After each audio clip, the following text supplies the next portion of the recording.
बहू और बुलेट। घर के बाहर फट फट फट की जोर से आवाज हुई। सीमा को लगा कि पटाखे फूट रहे हैं।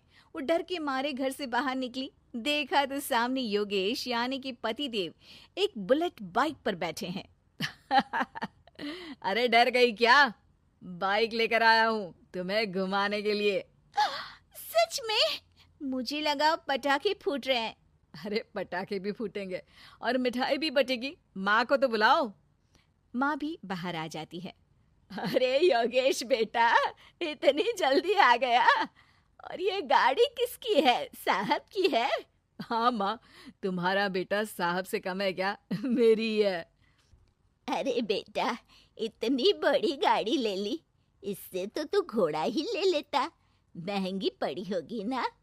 माँ महंगी सस्ती छोड़ो और मिठाई लाया हूँ, गांव में बंटवा दो। अरे बंटवा क्यों दो? पीछे बैठो, गांव में बांट कर आते हैं। सब खुश थे। योगेश गांव के बाहर एक कोयले की खदान में मजदूरी करता था।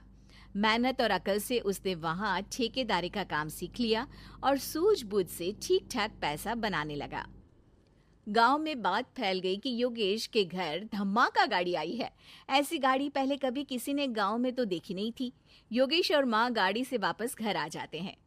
बेटा, बाबूजी ऊपर से देख रहे होंगे और आशीर्वाद भी दे रहे होंगे तुझे।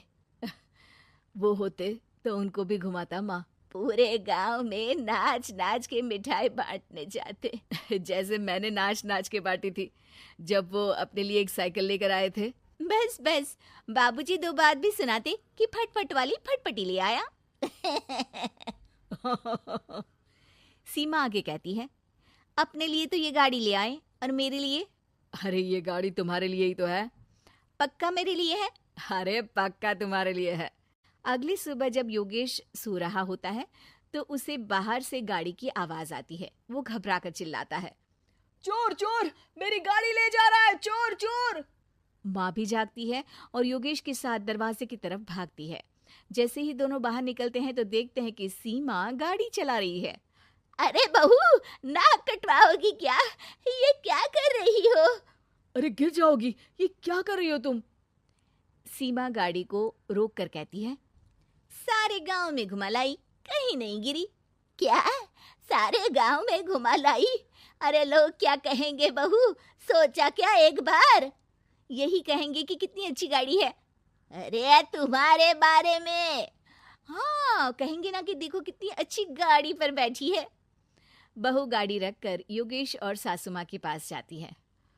तुमने कब गाड़ी चलाना सीखा? हमारे बाबूजी के पास पुरानी स्कूटर थी, सीख ली। फिर स्कूल में एक मास्टर जी भी ऐसी ही गाड़ी लेकर आते थे, उन्होंने सिखा दी।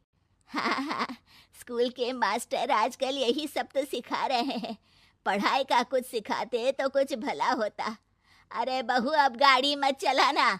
हमारे परिवार में कभी किसी औरत ने पीछे से आगे की सीट पे आने की हिम्मत नहीं की है। तुम भी मत करना, समझी? जी समझ गई माँ जी। सीमा सास की बात सुनकर चुपचाप रसोई में जाकर उदास होकर खाना पकाने लगती है। सास सुबह सुबह मंदिर से पूजा करके लौट रही होती है। तभी उसे दो औरतें रोक लेती हैं और कहती हैं, अरे बहू को थोड़े अच्छे लक्षण भी सिखा दो। गाड़ी चलाने निकली थी, गांव की मर्यादा का कोई ख्याल नहीं है। वही तो। अरे पैसे आने लगे हैं तो क्या मतलब कि किसी रीति रिवाज को नहीं मानोगे? अरे समाज में रहना है तो समाज के ढंग से ही रहना पड़ता है। अरे लाज भी नहीं आई बहू को? चूल्हे चौके से निकलकर सीधे गाड़ी लेकर चौराहे चबूतरे नाप लिए, फट फट फट करते हुए। अरे कुछ कह देना उसे। अरे ये क्या कहेगी, बूढ़ी सास है, इनकी थोड़ी ना चलती होगी घर में। हाँ, बहू की ही चलती होगी, मर्जी भी और गाड़ी भी।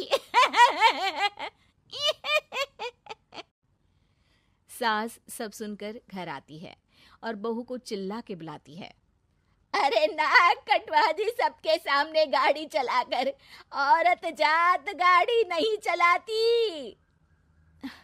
शहरों में तो 4 पहियों वाली गाड़ी भी चलाती हैं और हेलीकॉप्टर, हवाई जहाज भी। शहर में थोड़ी ना रहती हो मैडम साहिबा। आज के बाद गाड़ी से ही नहीं, यूं भी निकलना बंद तुम्हारा घर से। माँ सही कह रही है। कहीं भी जाना हो तो मुझे बता देना, मैं लेकर चलूंगा। आज माँ को तुम्हारे कारण कितनी बातें सुननी पड़ी।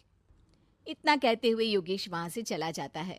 बारिश की वजह से कारखाने के रोड पर कीचड़ रहता है, इसीलिए योगेश गाड़ी घर रख कर जाता है और किसी से लिफ्ट लेकर कारखाने पहुंचता है ताकि नई गाड़ी गंदी ना हो। लेकिन शाम को इतनी तेज बारिश होती है कि उसे वापस आने का कोई साधन ही नहीं मिलता। बारिश बढ़ती जाती है। रात के 11 बज जाते हैं। रास्ते में एक नदी का ब्रिज है। अगर उस पर पानी आ गया तो योगेश कारखाने में ही फंस जाएगा। पूरी रात भूखे प्यासे बितानी पड़ेगी। घना अंधेरा, बिजली की कड़कड़ाहट और तेज बारिश। राजेश डर भी रहा था, ठंड से कांप भी रहा था। तभी उसे रोड से आती हुई एक रोशनी दिखती है। वो देखता है कि उसके सामने एक बाइक आकर खड़ी हुई है। वो ऊपर वाले को धन्यवाद देकर उस बाइक वाले आदमी की तरफ बढ़ता है, पर पास जाकर देखता है तो भौचक्का रह जाता है। सीमा, तुम यहाँ इतनी बारिश में गाड़ी पर? पहले बैठो तो, नदी ब्रिज पे आ जाएगी तो जाना मुश्किल हो जाएगा। योगेश गाड़ी के पीछे बैठता है। सीमा गाड़ी चला रही है। मैंने तो तुमको पहचाना ही नहीं। गाड़ी की आवाज तो पहचानी होगी ना। अरे पर मुझे नहीं पता था कि तुम आओगी। अच्छा किया कि तुम आ गई। माँ नहीं आने दे रही थी, पर हमेशा पति पत्नी की रक्षा थोड़ी ना करेगा, पत्नी को भी तो करनी चाहिए। योगेश को सुबह अपने किए पर पछतावा होता है। उसकी आंख में आंसू आ गए जो बारिश की बूंदों में बह गए थे। उसके बाद सीमा को सास ने और योगेश ने खुशी खुशी समाज की सीमा लांघने की मंजूरी दे दी। अब वो जहां भी जाती फट फट फट गाड़ी पे ही जाती।